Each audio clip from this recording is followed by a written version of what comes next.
Soko hili la Kariakoo ni sehemu muhimu ya kibiashara au commercial hub kwa nchi yetu, inayowaunganisha mzalishaji iwe wa mazao ya kilimo au mazao ya viwandani, msafirishaji, muuzaji pamoja na mnunuzi.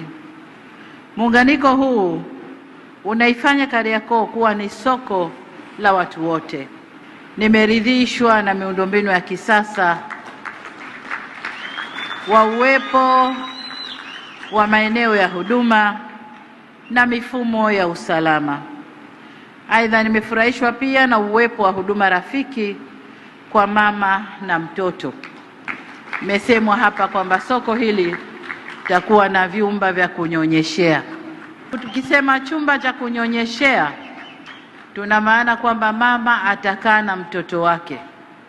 Kama bado hajaweza kukaa, ni mgongoni kwa masaa yote mpaka wakati wa kunyonyesha, anamtoa, anamnyonyesha, anaweka tena mgongoni. Niombe uongozi wa soko hili kutenga eneo la kulea watoto ambao mama zao watakuwa wanafanya biashara hapa.